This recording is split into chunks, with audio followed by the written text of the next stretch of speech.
Hello, true believers, and again, we meet here, fellow guitar, internet, cyber nerds.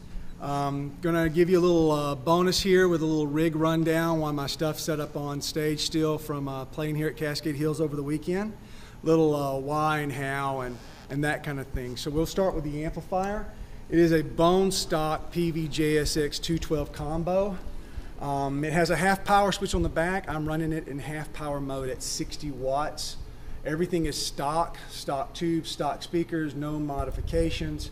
Same as she was when she came out of the box. 6 L6s in the power amp section. And the only thing she's ever had to have done is go back to the factory for a once over on a retube. So here we have the foot switcher for the amp, clean. And then the crunch channels and the ultra lead channels are piggybacked on the same plunger. And then the on and off for the effects loop. This is really my only problem with the amp. In a perfect world, I would like a 4-banger so I could have an on-off toggle accessing the on-off functions for each channel. So the clean channel, that's with like a humbucker. That's with a split for more of a single coil. So it'll stay nice. And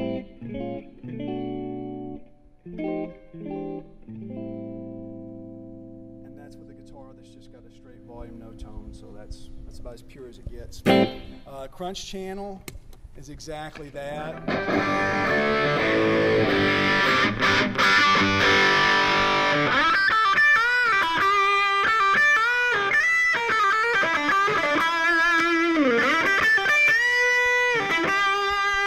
Little single coil action there.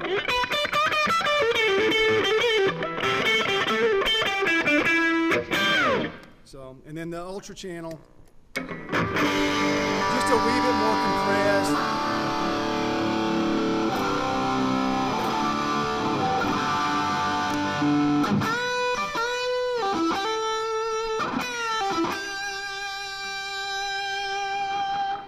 So, very nice channel there.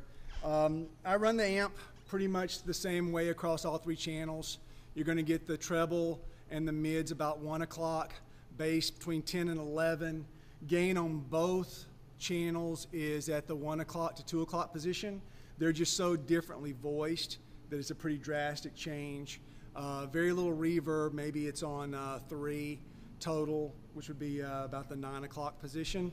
And a little bit of a roll off on the high end presence and a little tiny bit of a boost just past noon on the low end resonance. Again, everything is stock.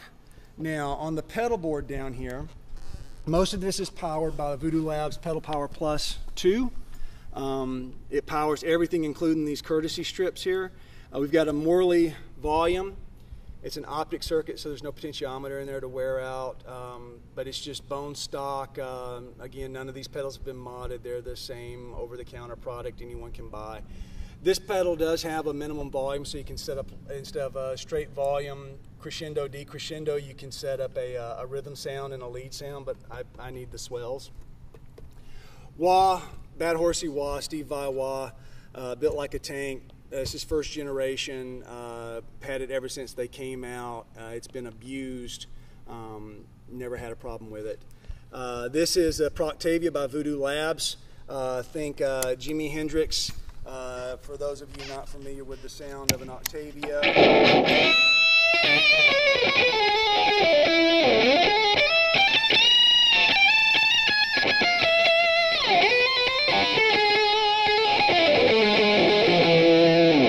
So very ratty, very trashy with a high octave harmonic.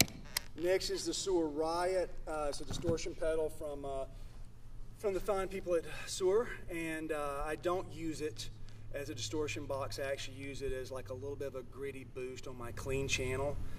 So it's set up very neutral. And then MXR Phaser, we all know that sound from those albums in the late 70s.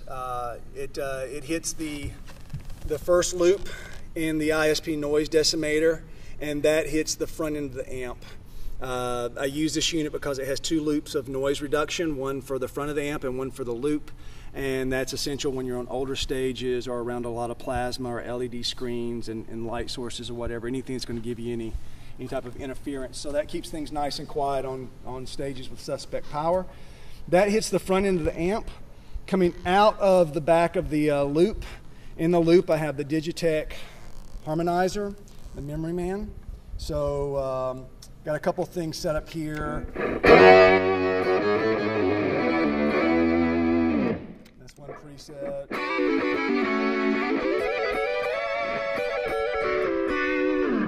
The next preset that I have is just a low fifth.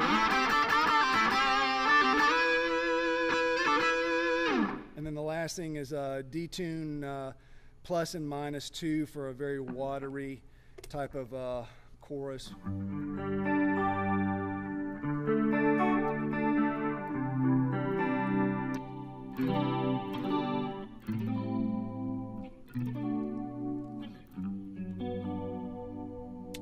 Isn't that relaxing and calming? It's like a Mr. Rogers' Neighborhood moment. Also, another cool thing about this tuner is it being in the loop.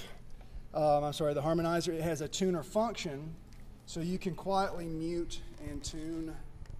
And I also use it for muting the rig for guitar changes and what have you. So it's a cool feature.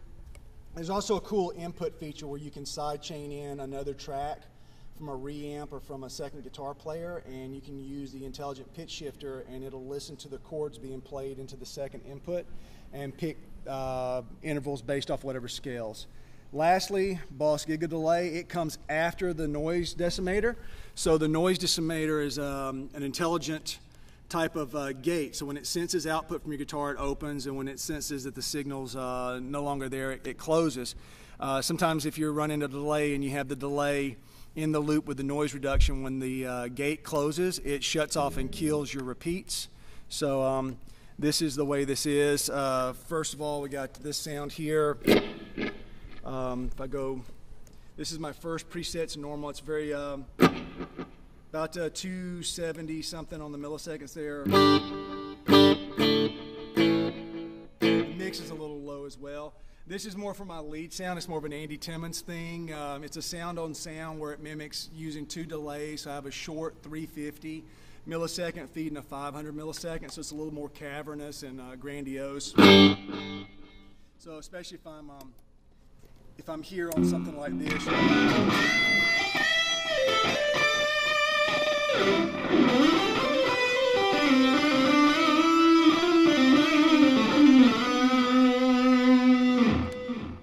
So a little bit of that.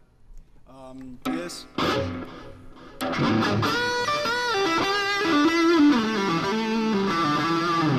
Another preset I wrote is just basically taking up space. I don't really use it that much.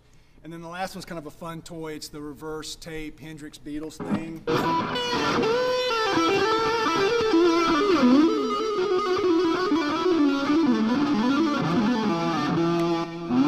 So you get that like flip the tape over kind of sound. So that's what I'm using. I always keep a slide on my pedal board, a couple of spare wrenches, maybe a backup battery for my in-ear. Anything that can kind of leave you high and dry. I don't like to rely on anyone to hand me off too much or to kind of come and pull my bacon out of the fire. If I can fix it right there on stage, I'd rather go ahead and handle it and get back to the tune. But that's pretty much the entire rig. We'll get into guitars later in a more in a different setting where it's more neutral, just guitars plugged straight into the amps, no effects, so you can actually hear the guitar and not hear the amp or not hear the boxes so much, and just get a feel for all the different instruments I'm using. And that's pretty much it. Hope you enjoy. Talk to you guys soon.